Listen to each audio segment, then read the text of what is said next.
الحمد لله الذي أنشأ وبرى وخلق الماء والثرى وأبدع كل شيء وذرى،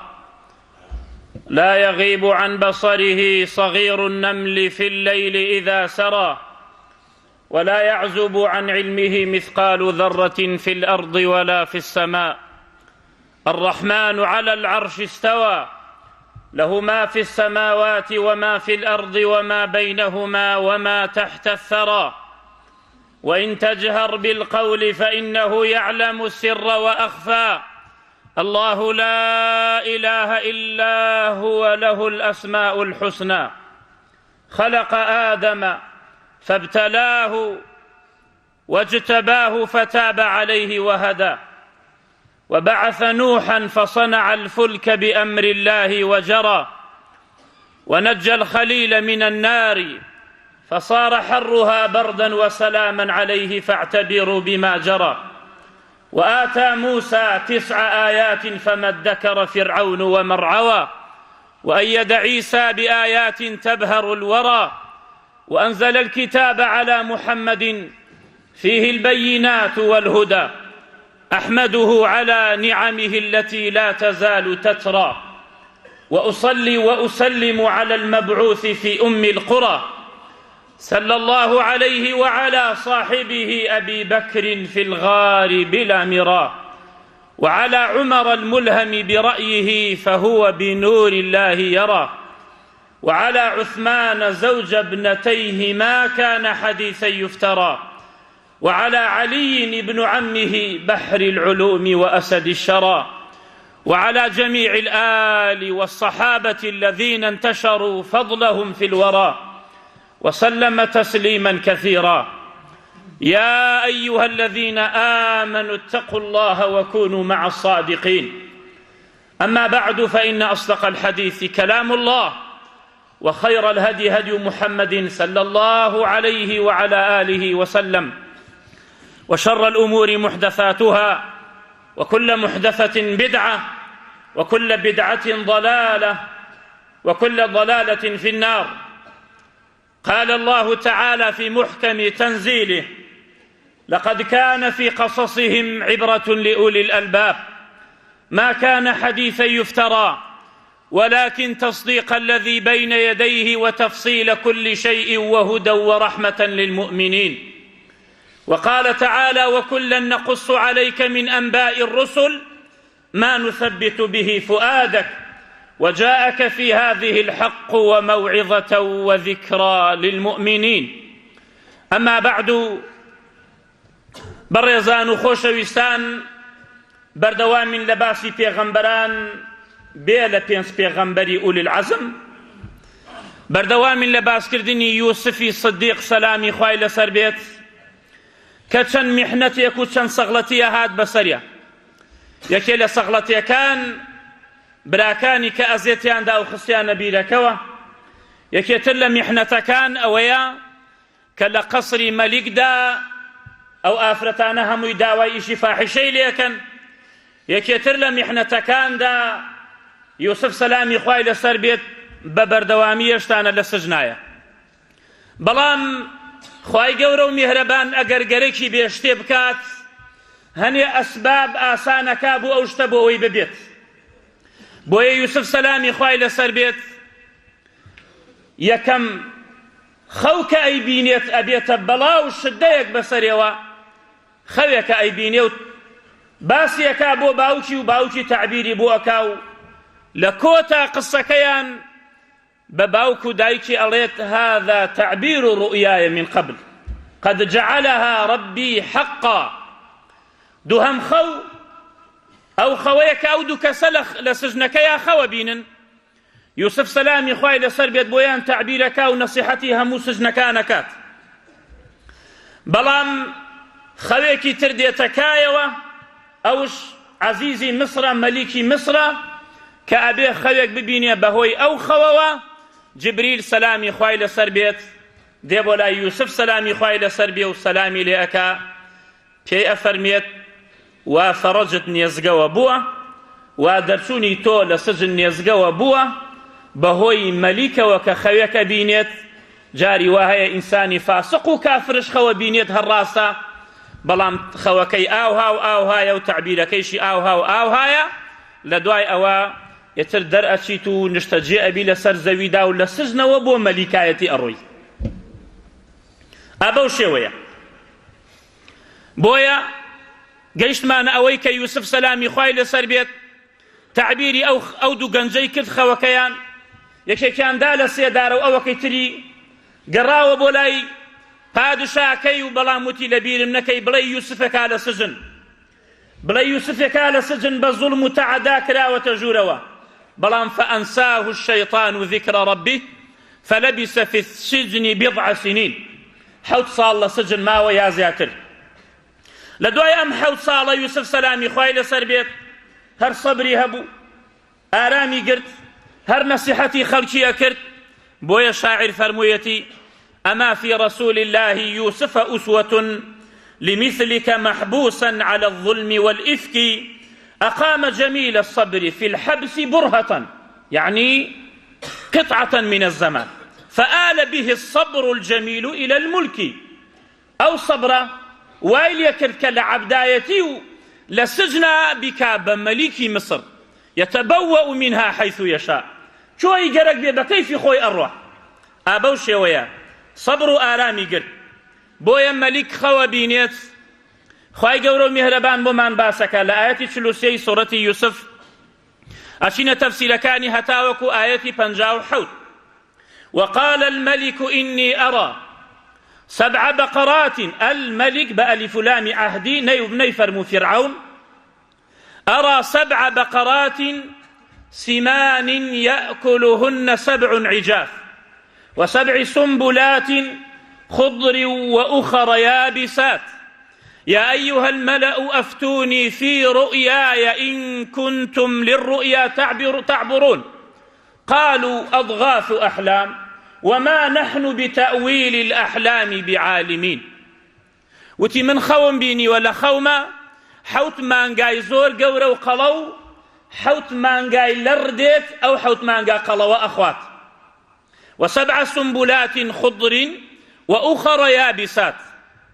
7 گڵا گەنمی تر دێت، گوڵە گەنم دێت، ئەو 7 لەگەڵ 7 گوڵە گەنمی تەڕە. ئەی پیاوە ماقولان، ئەوانەی کە لە دەور و پشتی منن، تعبیری ئەم خەوەم بۆ بکەن ئەگەر ئێوە لە تعبیری خەوەزانن. وتیان بەڕاستی ئەم خەوە لە شەیتانەوەتە، ئەمە خەوێکە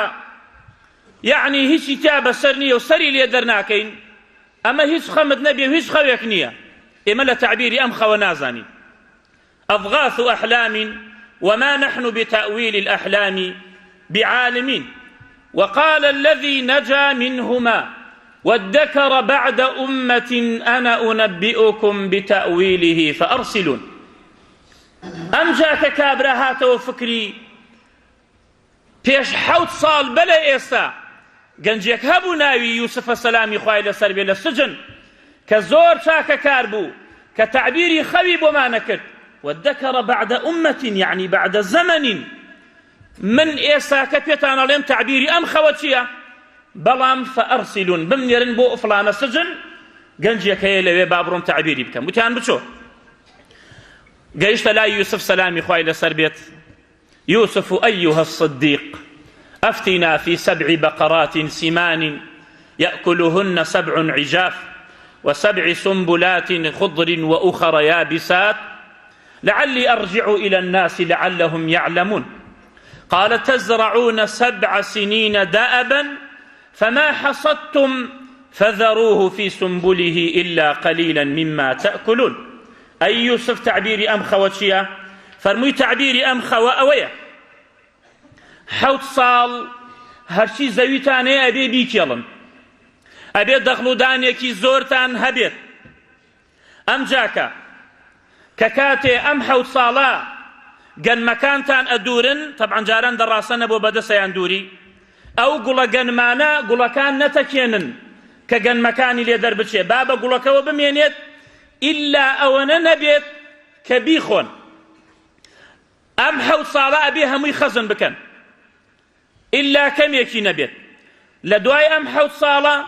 ثم يأتي من بعد ذلك سبع عجاف سبع شداد يأكلن ما قدمتم لهن إلا قليلا مما تحصنون لپاشاندا حود ساڵی تر دێت زۆر قات و قڕی ئەبێت بێبارانی ئەبێت هیچ دەغڵتان نابێت ئەبێ لەوە بخۆن کە هەڵتان گردووە هەموویشی ئەبێ بخۆن ئەوە نەتان ئەمێنێتەوە بۆ ئەوەی تۆوی بکەن لە دوای ئەم 14 ساڵە قليلا مما تحصنون ثم يأتي من بعد ذلك عام فيه يغاث الناس وفيه يعصرون لدواي أم 14 ساڵە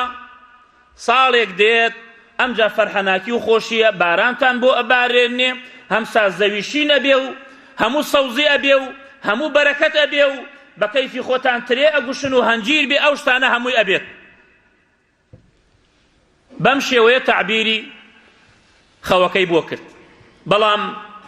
ئەوەمان بۆ دەرەکەوێت کە بزانین پێغەمبەر عەلەیهی الصەلاة وەسسەلام فەرمووی بعبد الله كري عباس واعلم أن النصر مع الصبر سركوتن لقل صبرايا لقل آرام قردنايا صبر قردن لسر عبادتي إخوة أبي صبر تبي أم جاءتواني عبادة بكي أبي صبر تبي بو إيمان رمضان بالرجوبي أبي صبر تبي كجول الذكر أقري دا أمشي لخطبة جمعة لسر طاعتي إخوة أبي صبر تبي لسر معصيتي خدا أبي صبر تبي صبر تبي كاتي حراميكت بو آسان بي ني خوي زنايكت بو آسان بي ني كي أبي صبر تبي لسر حرام كانش أبي صبر تبي لسر قضاء وقدر إخواي جورو مهربان خيري بي يا شر بي دي بسرتا أبي صبر تبي واعلم أن النصر مع الصبر سركوتن لقى الصبر قردنا وأن الفرج مع الكرب لدواي همونا خوشيك أم جاك فرج ديت تعدای براکانی بۆ یوسف و بۆ ناو سجنەکە و فرۆشتنی بە عەبدایەتی و زوڵم و تعەداکردنی ئافرەتەکان بۆ یوسف و ئەمجا کە ئەوەنە ساڵ لە سجنە لە دوای ئەوە فەرەج دێت وأن مع العسر يسرا وهروها ئەم شێوانە زۆرە لە قورئانی پیرۆز بچۆ سەیری یونس بکە سەلامی خوای گەورە میهرەبانی لێبێ خوای گەورە ئەفەرمێت والذنون إذ ذهب مغاضبا فظن أن لن نقدر عليه فنادى في الظلمات أن لا إله إلا أنت سبحانك إني كنت من الظالمين لناو زگی حوتەکەیە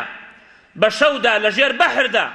یونس سەلامی خوای لەسەر بێت چەند شەوێک لەناو زگی ئەو حوتەیە لەناو زگی ئەو حوتەیە بە شەو لەژێر بەحردا هاوارە کاتە الله أن لا إله إلا أنت سبحانك إني كنت من الظالمين فاستجبنا له فرجها فاستجبنا له ونجيناه من الغم وكذلك ننجي المؤمنين وهروها إبراهيم سلامي خوای لەسەر بێت کاتێ دەسوپایە بەستن و ئەیهێنن لە بەرچاوی خەڵکی منجەنیقێکی زۆر گەورەی بۆکەنەوە ئاگرێکی زۆر گەورەی بۆکەنەوە هەتا وەکو ئەو شارە هەمووی دار و شیلکە کۆکاتەوە بۆی ئەو ئیبراهیمەیان لە کۆڵەوە بێت کە خەلیلی ڕەحمانە فڕێدەنە ناو ئاگرەکەوە لە ئاسمان ئەڵێ حەسبی الله ونعم الوەکیل خوای گەورە و میهرەبان بەسم بێت پشت و پەنام هەر خوا بێت خوای گەورە و میهرەبان فەرمانە کاتە ئاگر پێ فەرمێ یا نار کونی بەردەن وسەلاما عەلا ئیبراهیم ئەی ئاگرەکە سارد بە و ساردێکی سەلامەت عەزیەتی ئیبراهیم نەدەی سەرمای بێ لە ناو خۆتایە هەر کەسێ پشت بە خوای گەورە و میهرەبان ببەسێ تەوەکول بکاتە سەر خوای گەورە و میهرەبان ئاوا خوای گەورە و میهرەبان ڕزگاریەکە موسا سەلامی خوای لەسەر بێت کاتێ لەگەڵ بەنو ئیسرائیلا دەرەچن و ئەڕۆن فرعون و هەموو جێیشەکە یەکەونە دوای خوای گەورە و میهرەبان بۆمان باسەکە فەرمێت فأتبعوهم مشرقين دموا بياني كوتنا دواي موسى فلما تراءت الجمعان قال أصحاب موسى إنا لمدركون هاوركاني موسى كالقال موسى يبون وكان أي موسى أو بين إيمان بيني بيشمان بحر وأوانش لدواء هاتن توخمان ينكر شيمان ليك أي موسى تعزل ناوتين قال كلا ما ترسل نخير لنا وناتين إن معي ربي سيهدين خواهي قورو مهربان من لقلا إيسا كالرقامان بوكاتوا فأوحينا إلى موسى أن يضرب بعصاك البحر فانفلق فكان كل فرق كالطود العظيم وأزلفنا ثم الآخرين وأنجينا موسى ومن معه أجمعين ثم أغرقنا الآخرين إن في ذلك لآية وما كان أكثرهم مؤمنين وإن ربك لهو العزيز الرحيم. ئابەوشێوە خوای گەورە میهرەبانش موسای ڕزگار کرد و گۆچانەکەی دا لە بەحرەکە بووە چەند کۆڵانێک، هەر کۆڵانێک شاخی گەورە گەورە بە ناوی ئەڕووی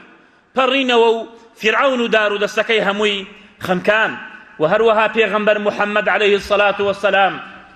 کاتێ لەگەڵ ئەبوو بەکرا لە غارەکەیە لە هیجرەتە، ئەبوو بەکر پێ فەرمی ئەی پێغەمبەری خوا جاخۆ ئەگەر سەیری ژێری پایان بکەن ئێمە ئەبینن، فەرمووی گومانت چۆنە ئەی ئەبوو بەکر بە دوو کەس سێمیان ئەڵڵا بێت؟ گومانت چۆنە بە دوو کەس کە سێمیان ئەڵڵاه لەگەڵیان نابێ سبحانه وتعالى؟ جا هەر کەسێ وابێ نەخۆشە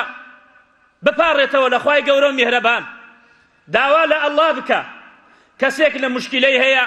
داوا لە خوا بکە، کەسێک منداڵی نییە داوا لە خوا بکە، کەسێک نەخۆشە داوای شیفا لە خوا بکە، کەسێک گەرەکێتی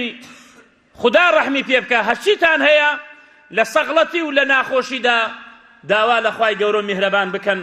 وإذا سألك عبادي عني فإني قريب أجيب دعوة الداعي إذا دعان فليستجيبوا لي وليؤمنوا بي لعلهم يرشدون. دوهم تعبيري خو لديني إيمايا، تعبيري خو شتێکە لە دینی ئێمەیە. یوسف سەلامی خوای لەسەر بێ خەوەکانی یەکەم چۆن بینی و باوکی چۆن تعبیری کرد، و ئەو دوو کەسە لە سژنا چۆن خەوەکەیان بینی و مەلیک چۆن خەوەکەی بینیە، بەو شێوەیە تعبیری بۆیان کرد. و زۆر جا پێغەمبەر عليه الصلاة والسلام کاتێ نوێژی بەیانی ئەکرد سەلامی ئەداوە بە سەحابەکانەی فەرموو کێ ئەمشەو لە ئێوە خەوی بینیوە؟ یەتر ئەوەی خەوی ببینایە خەوی خۆش باسیە کرد بۆ پێغەمبەر عليه الصلاة والسلام، ئەوش بۆی تعبیرە کرد. بۆیە ئاگامان لێ بێت هەموو کەس ناتوانێت تعبیری خەو بکە،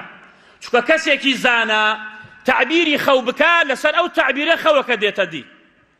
کابرایە خەوی بینی لە خەوە ئاگرێکی زۆر هەیە لە شوێنێکە، چوو بۆ لای ئیبن سیرین ڕەحمەتی خوای لێ بێت، وتی تعبیری ئەو خەوەم چییە؟ وتی ئاگرەکەت لەکوێ بینیوە؟ وتی لە فڵانە شوێن بینیمە. دەوتی با بڕین بۆ فڵانە شوێن. وتی لەکوێ بینیتە؟ وتی ئەلەیرە خەوم بینیوە ئاگرێک بووە. وتی ئاگرەکە دووکەڵی هەبوو؟ وتی نەخێر. دەوتی لە ژێر ئەم ئاگرەیت و گۆزەیەکی ئاڵتون هەیە، هەڵیان کەن سێرەکە گۆزەیەکی ئاڵتونە. وتی وەڵاهی نیوەی ئەدەمە تو، مادام تعبیری خەوەکەت وایە. بۆ بەیانی کەسێکی تری خەوی بینی لە خەوێ ئاگرە، شوێنەکەش ئەزانێ، بەڵام ئاگرێکە بەڵام دووکەڵی هەیە. وتی بۆ بڕۆم بۆ لای ئیبن سیرین، تعبیری خەو ئاگر لە خەوە ژێرەکە یعنی زیوە، بەڵام نەیزانی ئەمەی ئەم دووکەڵی هەبوو. چوو عەجەلەی کرد لە ماڵەوە ڕۆی، هەر کیفی خەنجەرەکەی کرد بەقەی خۆیان و کیفی خەنجەرەکەی هاورد لەگەڵ خۆیان و خەنجەرەکەی لە ماڵەوە جێهێشت. هاتە شوێنەکەەوە ئاگرەکە بینیە لە خەوە، سەیرەکە جەنازەیە لەوێ و خەنجەرێکش لە زگاتە. وەڵا دەوریان گرد و گردیان، تۆ ئەم جەنازەیەت کوشتۆ. سەیرەکەن کیفێکی پێ و خەنجەرەکەشی پێوە نیە و خەنجەرەکەش وا لە زگی جەنازەکەیە. هاتن بڕۆن بدەن لە ملیوتی بیکەن بە خاتری خوا، بەس هەتا لای ئیبن سیرین بمبەن. بردیانە لای ئیبن سیرین، تی وەڵڵی حاڵ و مەسەلەی من وایە و تا خەنجەرەکەم لە ماڵە و خەوێکی وان بینیە، کەواتە خەڵک لە خۆیەوە تعبیری خەو نەکە. بۆیە دەکە زیاتر هاتووە تعبیری خەویان باش کردووە بۆ ئیبن سیرین، هەمووی لە خەوە ماری بینیوە، هەرێکی تعبیرێکی بۆ کردووە. ئافرەتێکە فەرمێ لە خەوما لە جیاتی مناڵ مارێکم لێ بووە. فەرمووی مناڵێکی ساڵحتە بێ عالم دەرەچێت، بەڵێ مناڵێکی بوو عالم بوو ساڵح بوو، یعنی هەموو جار مار خراپ نییە لە خەوە. تعبیری خەو شتێکی زۆر گرنگە، خەو شتێکی زۆر گرنگە لە دینی ئێمە. پێویستە لەسەر ئێمەی موسڵمان بە شێوەیەکی جوان ئەو خەوە بزانین چۆنە و چۆن مامەڵەی لەگەڵا بکەین و بۆ کێ باسی بکەین. بۆیە پێغەمبەر عەلەیهی السەڵاتو وەسسەلام ئەفەرمێت ئەوەیە الرؤيا الصالحة من الله والرؤيا السوء من الشيطان. كسي خوي خوش بيني أولا خواوة الرؤيا من الله والحلم من الشيطان. حلمك شهر لخواوة بلام شيطان وسوسيتياك. فمن رأى رؤيا فكره منها شيئا هر کسی خوێکی بینی خەوەکەی پێ ناخۆش بوو فلينفث عن يساره وليتعوذ بالله من الشيطان لا تضره کەسێ خەوێکی ناخۆشی بینی 6 ئادابی هەیە کاتێ لە خەو هەڵەسێ یەکەم پەنا بگرێتە خوای گەورە و میهرەبان لە شەڕی ئەو خەوە دووهەم پەنا بگرێتە خوای گەورە و میهرەبان لە شەیطان سێهەم بۆ کەس باسی نەکە خەوی ناخۆش چوارەم بەر بکاتە لای چەپەیەوە سێ تف بکە تف یعنی تەڕایی لەگەڵا نەبێت هەر هەناسە بێت سێ تف بکە بۆ لای چەپەی ئەمە تەڕدی شەیطانە ئینشاء الله پێنجەم بتوانی هەڵبسێ دەستنوێژ بگرێ و دوو ڕکعات نوێژ بکە شەشەم کاتێ خەوتەوە لەسەر چ لایەک بوو بچێتە لایەکەی تری ئەمانە وەکو ئادابی خەو ئیمامی نەوەوی باسیەکە ئەو کاتە هیچ زەرەری پێ ناگەێنێ ئەو خەوە ناخۆشە ولا يخبر بها أحدا فإن رأى رؤيا حسنة فليبشر يعني الفرح بالبشرى ولا يخبر إلا من يحب وباسی نەکا خەوی خۆش ئیلا لای کەسێکی خۆشەویستی چونکە کەسە خۆشەویستەکەی جوانی بۆ تعبیرەکە ئەگەر کەسێکی خۆشەویستی نەبێ ڕەنگە حەسوودی پێبەرێ و بە نەوعێکی تری فائیدەی یەکەم لەگەڵ سەبرگردنە ئینشاء الله مسلمان سەرەکەوێ فائیدەی دووەم تعبیری خەو لە دینمانە فائیدەی سێیەم ئاگامان لە ئەهلی علم بێت ئەهلی علم ئەو کەسانەی کە علمی شەرعیان پێیە زانستی کتاب و سنەتیان پێیە لەسەر بۆچوونی سەحابە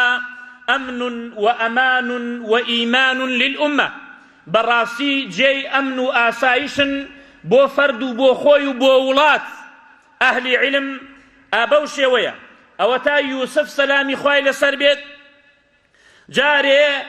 بە عیلمەکەی خۆی ئیسفادەی لە خۆی کرد و ئەهلی ئەوانەی کە لە سجن بوون هەمویان ئیسفادەیان لە یوسف کرد و تعبیری خەویان بۆ کرد و بانگەوازیانی کرد بۆ لای عیبادەتی خوای گەورە و میهرەبان و فەرمووی نەکەن شەریک بۆ خوا قەرار بدەن و هەروەها تعبیری خەوی کرد بۆ مەلیک کە ئەو خەوەی بینیوە بۆیە ئیستفادەی هەبوو هەم بۆ خۆی هەم بۆ سجنەکە و هەم بۆ ئەهلی میسر هەمووی و هەم بۆ شاری هەموو ئەو شارانەی کە لە دەوروبەری میسراتان ئەگەر ئەو تعبیری ئەو خەوەی نەکردایە بەو عیلمەی خەڵکی هەمووی بە هیلاکە ئاچوو بۆیە عیلم خوای گەورە و میهرەبان ئەگەر مقارنەی بکەی لەگەڵ ماڵی دنیادا سەیری قارون بکەن کلیلی قاسەکانی حوشتر هەڵیەگرت بەڵام پێغەمبەر عەلەیهی سەڵات وەسەلام عایشە فەرمێ وەڵڵاهی مانگ هەڵەهات ئاوا ئەبوو مانگ هەڵەهاتەوە ئاوا ئەبوو ئاگر ناکراوە لە ماڵی پێغەمبەر صلی الله عليه وسلم دائما بە برسێتی بوو ئەو خانگەی کە تایە بوو سەری ئەچەمان و ئەچۆ ژوورەوە پێغەمبەر عەلەیهی سەڵات وەسەلام ئابە و شێوە متەواضع بوو ماڵی دنیای نەگەرەک بوو جا خوای گەورە میهرەبان پێی فەرمە بوو ئەگەر گەرەکتە کێوی سەفا بکەمە ئاڵتون بۆ کۆڕۆی لەگەڵ تا ئاینێرم فەرمووی نەخێر ئەوەم ناگەرەک بەڵام خوای گەورە و میهرەبان پێیە فەرمێت وەقل ڕەبی زیدنی عیلمە بڵێ پەروەردگارم عیلمم زیاد بکە ئەهلی عیلم وقال تعالى وأنزل الله عليك الكتاب والحكمة وعلمك ما لم تكن تعلم وكان فضل الله عليك عظيما منتي خواي گەورە و میهرەبان بەسەر تۆوە ئەی پێغەمبەر عەلەیهی الصلاة والسلام ئەوە بوو کە تۆ هیچت نازانی خواي گەورە و میهرەبان فێری عیلمتی کرد فێری قورئانتی کرد فێری سنەتی کرد فەضلی خواي گەورە و میهرەبان زۆرە بەسەرتەوە و ئاگامان لەوە بێت ئەستێرەکان لە ئاسمان چۆنن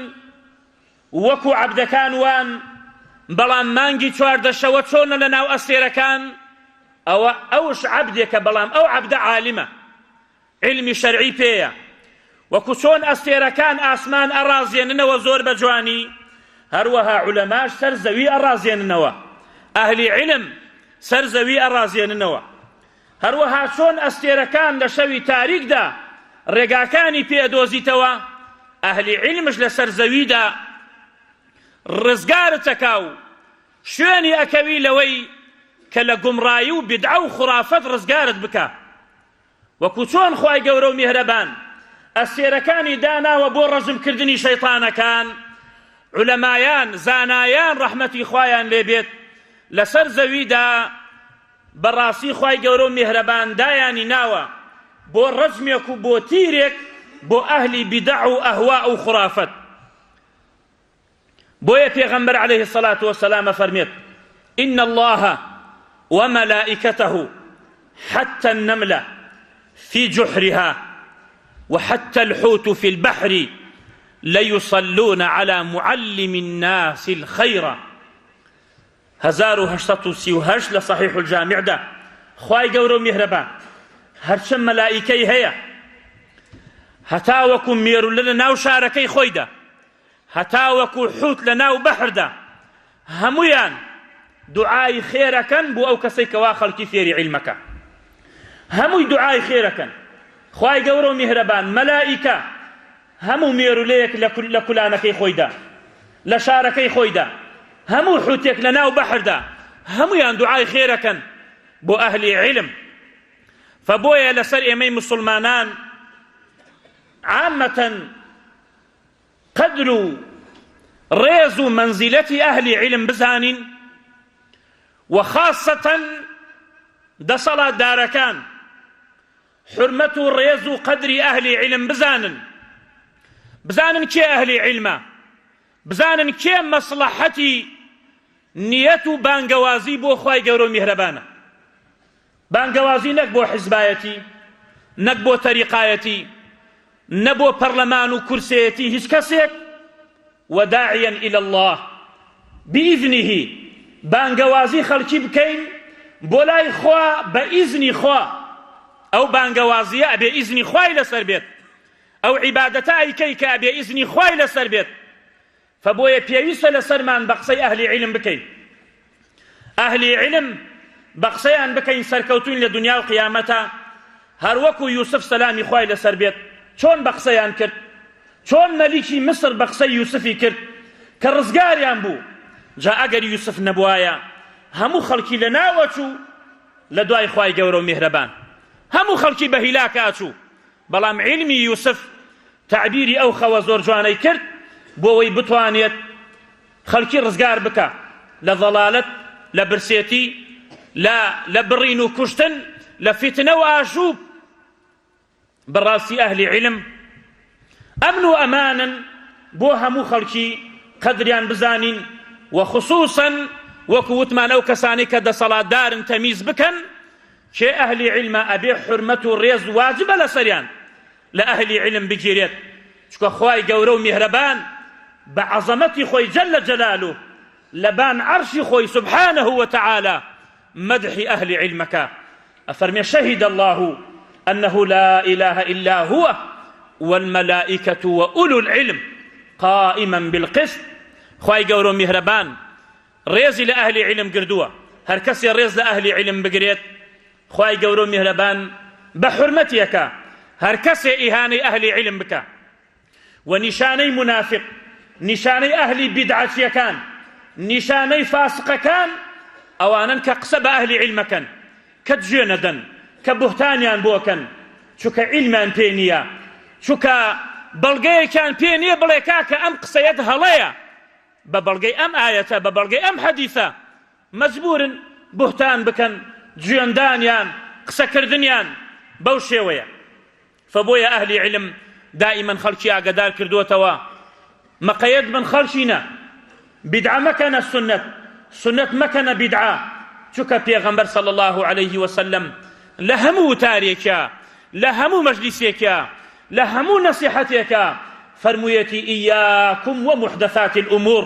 فإن كل محدثة بدعة وكل بدعة ضلالة وكل ضلالة في النار. ئاگادارتانە کە مشتی تازە مەخەنە ناو دینەوە، شتێکە پێغەمبەر نەیکرد بێ صلى الله عليه وسلم، شتێکە سەحابە نەیان کرد بێ، کە هەر چوار خەلیفەکە نەیان کرد بێ، کە تابعین نەیان کرد بێ، کە هەر چوار مەذهەبەکە نەیان کرد بێ. تو بۆ ئەڵێ ئەمە دینە و ئەیکەی بەدین؟ ئەوە دین نییە، لە قیامەت وەرناگیرێ، هەر کەسێک بیکە چونکە دین لەوانە بۆمان هاتووە ما لم يكن يومئذ دينا فلا يكون اليوم دينا هەر شتێ مسلمانان لە سەردەمی پێغەمبەر عەلەیهی سەڵات وەسەلام و سەحابە و تابعین دین نەبوو بێت ئەمڕۆ نابێتە دین با خەڵکی زۆرش لەسەری بێت ئەوە دین نییە سنەتان لێ نەبێتە بیدعە بیدعەتان لێ نەبێتە سنەت ئاگاداری ئەو شتانە بن و پێغەمبەر عەلەیهی سەڵات وەسەلام ئەفەرمێت ليس منا من لم يجل كبيرنا ويرحم صغيرنا ويعرف لعالمنا حقه لئيمە نییە و لەسەر سنەتی من نییە ئەو کەسەی کە ڕێز لە گەورەکان ناگرێت بە حورمەت و بە قەدریان دانانە و ڕەحم ناکا بە بچووکەکان ئەو کەسە لە من نییە کەوا حەقی عالمەکانمان نازانێت چەندێ حەقی عالم بزانی ئەمش وەرەگیرێ لە قسەی یوسفەوە سەلامی خوای لەسەر بێت علمی یوسف ئەو کاتەکە تعبیری خەو باو بوو یوسف سەلامی خوای لەسەر بێت خوای گەورە میهرەبان ئاوا فێری کرد داواکەین لە خوای گەورە میهرەبان لە گوناهەکانمان خۆش بێت وصلى الله وسلم على نبينا محمد الحمد لله رب العالمين له الحمد الحسن والثناء الجميل وأشهد أن لا إله إلا الله وحده لا شريك له وأشهد أن محمدا عبده ورسوله أما بعد كات تعبير خوكي بوي كردو قراوة وقال الملك ائتوني به فلما جاءه الرسول قال ارجع إلى ربك فاسأله ما بال النسوة اللاتي قطعن أيديهن إن ربي بكيدهن عليم وتي ورد درو يوسف لسجن درشو فرمووی دەرناچم بچۆ ئەو ژنانە هەمووی خڕەوە بکەن بزانم بۆچی دەست خۆیان بڕیوە خوای گەورە و میهرەبان بە فێڵ و تەڵەکەی ئەوانە زانێت گەڕاوە بۆ لای مەلیک هەموو ژنەکانی خڕ کرد پێیانی وت ما خەطبوکن ئیذ راوەتتن یوسف عن نفسی ستان بینی لە یوسف کاتێ ئێوە دەست خۆتان بڕی جواب هات لە لای ئافرەتەکان و لە لای زوڵەیخاوە قلنا حاشا لله باكو بيقردي بو خواهي قورو مهربان قلنا حاشا لله ما علمنا عليه من سوء هيش خرافيك ما لي نبيني نقور نبيتك همو خطاك لئيمه قالت امرأة العزيز الآن حصحص الحق إيساك حق دركوت أنا راودته عن نفسي وإنه لمن الصادقين يوسف رازقويا والله من فلا ماريم ده من تعدام ليكر أم جاك حقي باسكت ذلك ليعلم أني لم أخنه بالغيب خزانة كم بزانية من خيانة نكردو ليك والقال يوسف إيشي فاحشة بس بلا مارين داو أو نيهش ذلك ليعلم أني لم أخنه بالغيب وأن الله لا يهدي كيد الخائنين وما أبرئ نفسي إن النفس لأمارة بالسوء إلا ما رحم ربي إن ربي غفور رحيم أم جالو كاتا توباكاو داوای تەوباکە لە خوای گەورە میهرەبان یوسف لە سجنەوە دەرەچێت بۆ مەلیکایەتی وقال الملك ائتوني به استخلصه لنفسي فلما كلمه نەیفەرموو فلما رآه کە نیوەی جوانی دنیای پێدرابوو بەڵام عیلمەکەی بزانن جوانی لە عیلمایە لە شێوەیە نییە نەیفەرموو فلما رآه قال فلما كلمه أعجبه زور تعجبي هاد بم قصة جواناني بم علمي فلما كلمه قال إنك اليوم لدينا مكين أمين قال اجعلني على خزائن الأرض إني حفيظ عليم وكذلك مكنا ليوسف في الأرض يتبوأ منها حيث يشاء نصيب برحمتنا من نشاء ولا نضيع أجر المحسنين ولأجر الآخرة خير للذين آمنوا وكانوا يتقون وجاء إخوة يوسف فدخلوا عليه فعرفهم وهم له منكرون خواهي قولوا مهربان تمن بدا لحفتيك تر إن شاء الله أمجا يوسف لسر ملكايتي أمجا براكاني دين بولاي لدواي 14 سال لسجنا داواكين لخواهي قولوا مهربان كلا قناها كان من خوش بيت إن الله وملائكته يصلون على النبي يا أيها الذين آمنوا صلوا عليه وسلموا تسليما اللهم صل على محمد وعلى آل محمد كما صليت على إبراهيم وعلى آل إبراهيم إنك حميد مجيد وبارك على محمد وعلى آل محمد كما باركت على إبراهيم وعلى آل إبراهيم إنك حميد مجيد. اللهم رب آت نفوسنا تقواها وزكها أنت خير من زكاها، أنت وليها ومولاها. ربنا لا تزغ قلوبنا بعد إذ هديتنا وهب لنا من لدنك رحمة إنك أنت الوهاب. اللهم اعطنا ولا تحرمنا، اللهم تقبل توبتنا واغسل حوبتنا وأجب دعوتنا واسلل سخيمة قلوبنا. اللهم آثرنا ولا تؤثر علينا، وانصرنا ولا تنصر علينا يا رب العالمين. هندي نخوش هنداوي دعاء خيرك يا ربي. خدايا شفايان بو بنيري